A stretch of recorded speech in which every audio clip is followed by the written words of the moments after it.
Hello, welcome back to my channel. My name is RJ and this is my channel, Tell RJ, and today we are going to review Married to Medicine, Season 10, Episode 2. And if you have not seen my review of the previous episode, please go back and check Episode 1 of the Season 10 Married to Medicine review. And before I go ahead, please hit the like button, subscribe to support my channel, and share this video with your friends and family so they get to know a bit about my channel. I try to keep my review short, sweet, and simple. Now, without much ado, we see the next episode 2. After all the flashbacks of the previous episode, it started off with Dr. Simone saying to one of her clients in her clinic in Atlanta. And then that wasn't a lot. There wasn't much there. It's just, the usual Married to Medicine. I like the way they tried to show the women in their capacities as doctors. And the men, of course. But then it takes us to the main scene where Paul went to visit Phaedra.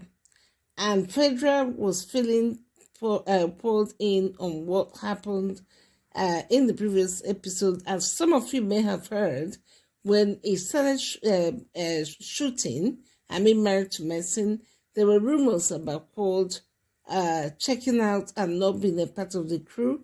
Then later we heard that Paul later joined the filming somewhere in the beginning. So that beginning, from all accounts, will seem that Paul wasn't there when the first episode was shot. So now we see Paul. She goes in her glamorous way to visit Phaedra.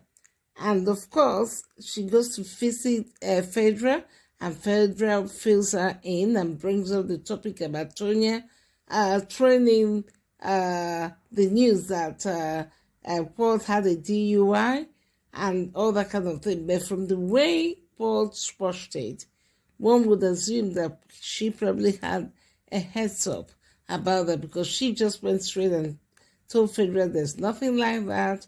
They cited her, but they couldn't test her, and her lawyer dealt with everything. She has no questions to answer, and that was that. So in a way, it didn't quite get the impact that Tonya wanted. But of course, we saw a lot of flashbacks where she was trying to explain to Phaedra how these women have never liked her, and it would appear from what we heard in episode 1, often most of the women would talk about, oh, Paul, we haven't seen Paul in a long time. We haven't seen Paul in a long time.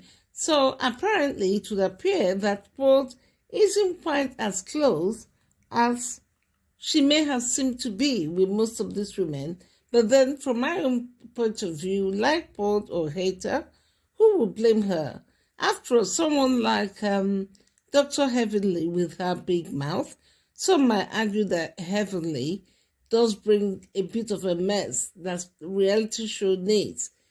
For me, there's a fine line. I feel like sometimes Heavenly does far too much. She's always shrieking, she's always yapping, and often it's sometimes with her behavior, it's actually difficult for one to really see the behavior Dr. Heavenly brings sometimes as a professional. I don't know if it's deliberate from her, if it's part of her posturing, but, we saw last season where she was the one carrying news that Paul was sleeping with married men. Then eventually tried to paint it like, oh, she was just joking. How would she have felt if Paul or someone was lying about her or her relationship or something that matters to her? Because at the end of the day, whether you like Paul or you hate her, it's not nice when people carry rumors, especially for a single woman like that. You go around talking about someone who's supposed to be your sister friend, as she claimed. Paul is like a sister to me, and Paul thought Heavenly was like a sister to her. But if you ask me, it's more like frenemies, because the way Heavenly treats Dr. Jackie, with more respect and sisterly friendliness, it's not the same way she treats Ward. And she's always talking down, directly or indirectly, against all these women who may be married to doctors or who are not doctors themselves. Who says that being a doctor is the ultimate, that makes you the most important person? As much as I myself, I love doctors, I respect doctors for the fact that they save lives. Doctors have done a lot in my life for me, but then it does not mean that there are other jobs there that are not that important. I digress. Let me come back to the review. So as we see it, they went on and Ward was explaining to Phaedra all the shenanigans between her and the ladies and saying basically none of the ladies like her for whatever their reasons are. And then, as they were talking, Phaedra called upon her butler to bring them a drink, and I suppose that's part of Phaedra showing off Phaedra. She now has a butler, whatever the case may be. And then we see the next scene where Sweet Tea, that's Dr. G's fiancé and wife-to-be, was cooking, and he walks in and she shouts with joy and goes to welcome him and, telling him she's cooking his favorite meal. She's got greens, and he goes like, oh, you cook the best greens, whatever that may be. Anyway, they sat down to eat, and then the Sweet Tea now brought up the topic about the wedding planning and how she's finding it stressful and all kinds of things. And Dr. Gregory, I must say at this point, I personally did not like the way, whether he meant it in a wrong way or right way, but for me it was a little bit vulgar, talking about, oh, what have you got to worry about? I'm the one paying 90% of the wedding costs. I mean, do we need to know all that? Or is just that a way of Dr. G throwing it out there just in case something happens in future? I don't know. But she was merely just telling him she would have loved a little bit of help from him, a little bit of involvement. And she was just trying to make her fiancé understand that it's not just all about money. And so, he kind of didn't quite get it. And so that ended there. And she was just trying to make sure they had a lovely, nice dinner. Then now we see Dr. Jackie in her clinic with one of the ladies, with her, I won't call it junior doctor. You remember last season, if you've been following Married to Medicine, the interviewee who came and she hired her. Because Dr. Jackie promised herself, by this new season, season 10, she wants to be finished at her office by 2:00 and have more time to spend at home and relax, because like everyone's been telling her over the years, she's a workaholic. Anyway, so they had a nice discussion. It looks like all is going very well in her clinic, and it's nice to see that this young, pretty doctor is still there working with Dr. Jackie, and she has confidence in her, being able to deliver other clients and some of the women who may be pregnant. And so we've gone to see Dr. Jackie in her clinic still with two of her clients, or one of her clients who's pregnant. And of course, she does what Dr. Jackie does sometimes, advising the pregnant lady about high BP and eating well to avoid complications and all that sort of thing. And so she uses, every opportunity to enlighten pregnant women about all the do's and don'ts and you name it. And so there they are. So then we go on to see Tonya and Dr. Eugene at home. And Tonya tells us, in this scene about one of her two businesses, in as much as people have had a go at Tonya over the years as time wasters, wasting their time, just spending money, being housewives. Apparently, Tonya, as she alluded last season, is now being able to showcase two of her businesses, one of which is her wine business, Tonia's Wine Club, and she also has a skincare business. But in this case, she and Eugene are enjoying one of her bottles of wine from her wine club, and they start to discuss about their sons and, of their own upbringing, how sex education, or talking about sex to young children, i.e. their young sons whom we saw as toddlers who are now young teenagers, and the need for them to talk to them about the birds and the bees and all what have you. And so we see a scene where one of the sons told Tonya that he took the father's tablet and found out that the father was watching Playboy. I didn't know Playboy had a channel of their own, but when you say Playboy, everybody understands. Whether this is right or wrong, people have different parents, different thoughts. But there, Eugene and Tonya decided to call their two sons to talk to them about all things that adults do in the room, if I may put it that way.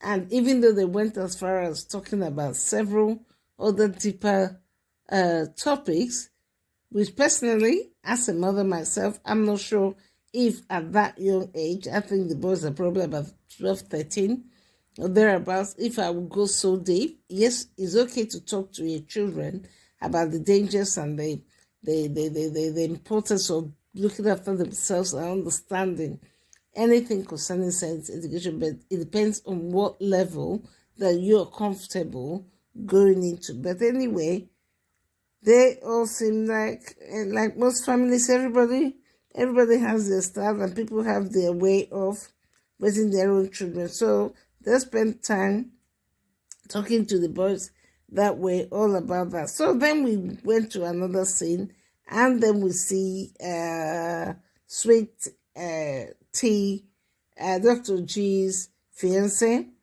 going to the bridal place, and Tonya comes along.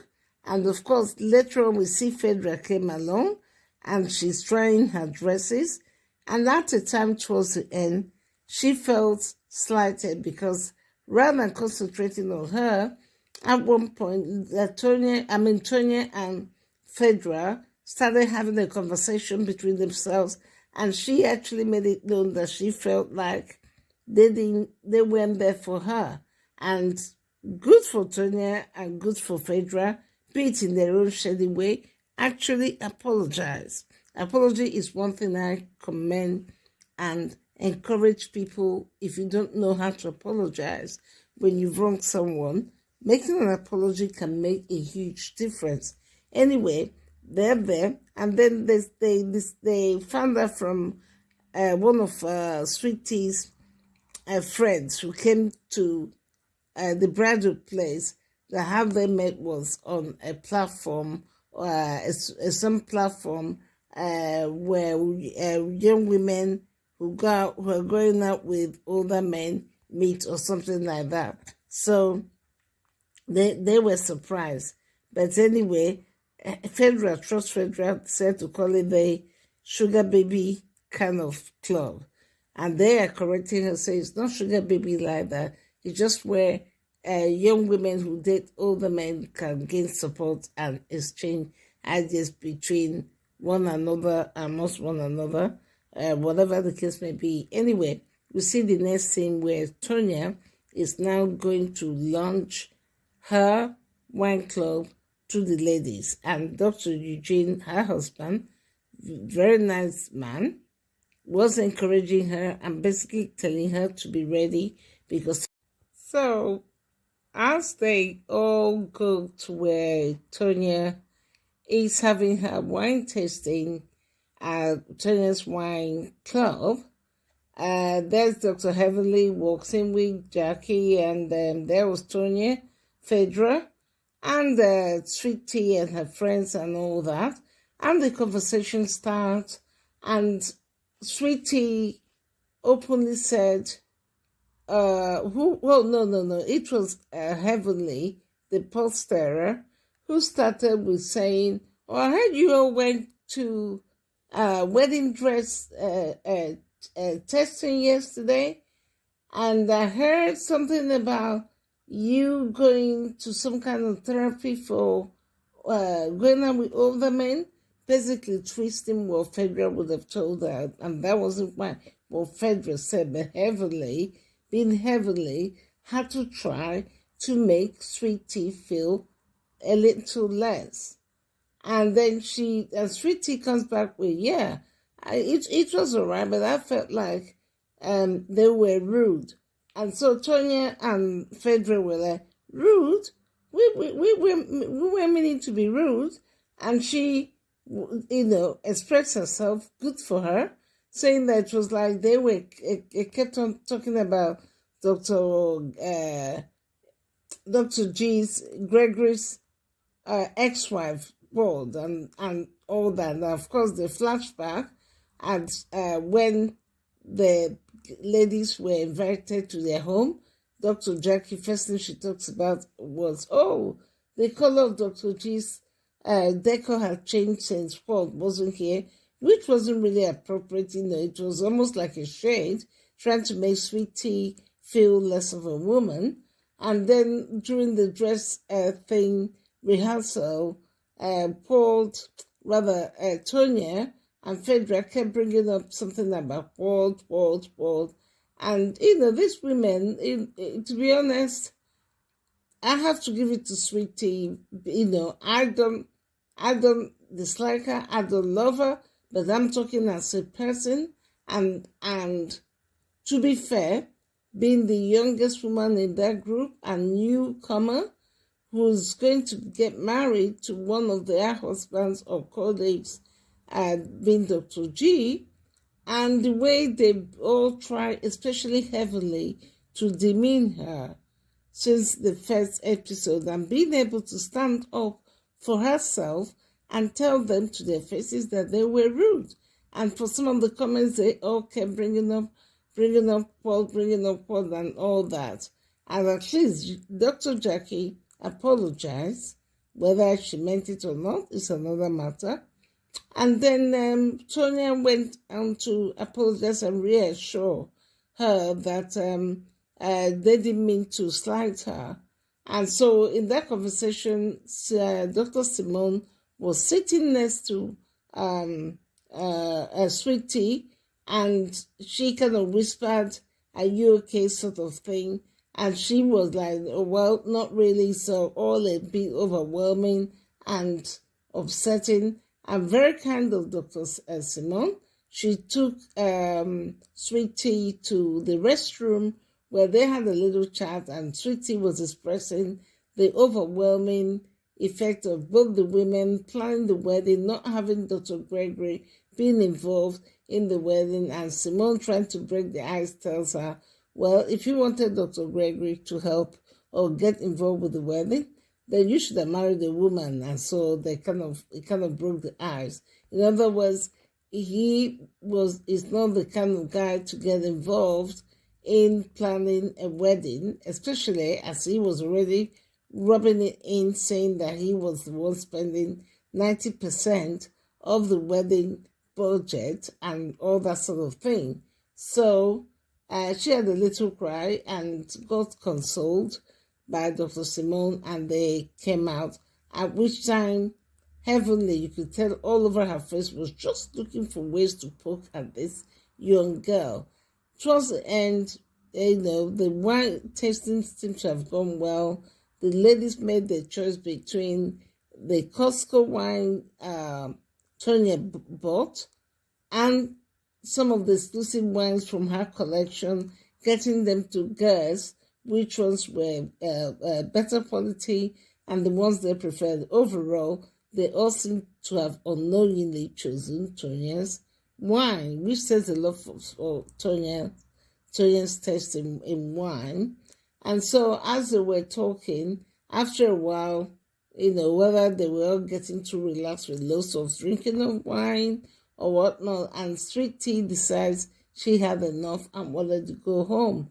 Unfortunately, as she got up, some of the ladies spotted a label attached to the dress she is wearing, And next thing you see Dr. Jackie making usual shady comment. She needed to keep that tag, Jackie said in her confessionals. And needed to keep the tag because, after all, she ain't still married to the doctor. I mean, come on. These are women. Just because you're a doctor, Dr. Jackie, I respect you, but that doesn't mean the ultimate. Always having a job as if other women don't matter unless they're doctors. And by the way, from what I understand, Sweet Tea herself is not just a graduate and well-educated young woman. She has a great job with the government. So it's not as if even if she was a housewife who wasn't so-called working in an office. Often people underestimate being a housewife, which entails a lot of physical, mental, emotional work of looking after your home, your family, your husband. And, I don't think people, whatever your job is, whether you're a janitor, a doctor, an engineer, people must learn to respect everybody's job is very important. Just like they may not do your job as a doctor, you may not be able to do their job as a janitor, but you and I need clean toilets or bathrooms wherever we go, whether we're flying or traveling or vacationing, to stay in. So you cannot say one job is more important. There is a reason why every one of us finds ourselves in the jobs that we do. Some of us prefer to do business. Some of us are some of the best software engineers. Some of us are mechanical engineers, construction engineers. Some of us are lawyers, attorneys, solicitors. So I don't know if it's only in the medical profession one finds some of these big-headed people who think that just by mere opportunity of your profession that makes you any more superior than somebody else. I disagree completely. As much as, like I say, I respect doctors, but woe betide any doctor or anyone who should make a patient or make someone feel their job they're any less than you just because you're the doctor. What about if you're the doctor and you needed a legal advice and the person in the legal position is making you feel like you're a fool, you're not intelligent enough because you don't understand all the mumbo-jumbo sections of their law? That's not fair. Anyway, I digress. I come back again. And so the wine tasting went well, and the ladies, were all making a joke of Sweet Pea, and whether or not Sweet Pea was genuinely doing, forgetting the time because she wanted to take the dress back, I don't know. But I don't think the way the women were reacting to that was fair. Because at the end of the day, this young lady is only 30-something years old. Most of these other women are doctors and in their late 40s, early 50s, and it's wrong to make another woman, young or older, to feel this way. And so we saw another scene where Phaedra invites Dr. G, and they're having like a light dinner or something to talk about, Dr. G making sure, according to Phaedra, that he's comfortable going into marriage and with Sweetie P.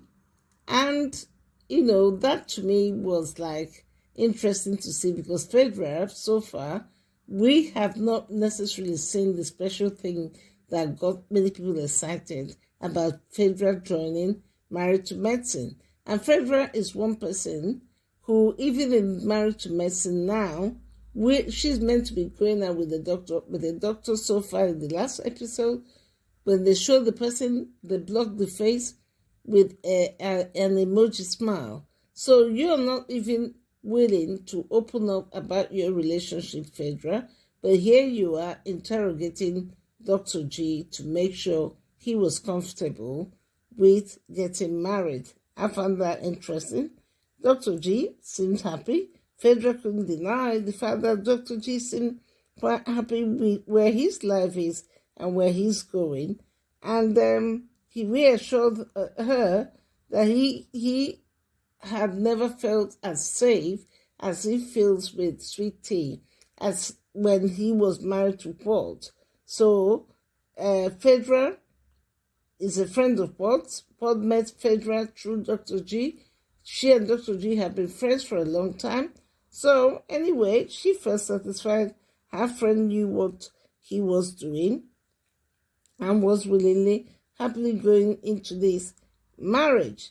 And so we now see that in the next episode, we'll be looking forward to seeing the guys having like a bachelor's kind of party thing in like a mobile kind of disco bus. And then the ladies themselves, we see them, it looks like Sweetie was having some kind of hen night, and some kerfuffle happened. It seemed like when Port must have walked in with Phaedra or one of the ladies, I can't remember. So, but what I can see is for sure in the next episode, episode 3, it looks like there will be some fireworks coming out, because we saw Sweetie screaming and shouting about something during the time when she was supposed to be having an enjoyable hen night. So, well, with this being said, I'd like to hear from you in the comment box what you think about this episode. How do you rate it?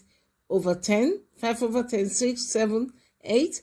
And what do you make of Dr. Heavenly's attitude towards Sweet Tea? Do you think it's like a bullying tactics, or do you think it's just Heavenly being heavenly? I'd like to hear from you. And don't forget, please, hit the like button, please subscribe to support my channel. And of course, when I drop a new video or I come on live anytime, you'll be amongst the first to get notification. And of course, share this video with your friends and family so they get to know about my channel. And thank you again. This is my channel, Tell IJ. And of course, if you would love to share a story, I don't just do reviews. I talk about travel, culture, and personal stories of mine. And of course, I'm interested in hearing any personal story from your experience that you love to share, so we can all learn, unlearn, and relearn. And on this note, please watch out for my next review. Thank you again for stopping by. And it's me, your girl, IJ. And thank you again. And hit that like button, please. See you on the other side. Bye-bye.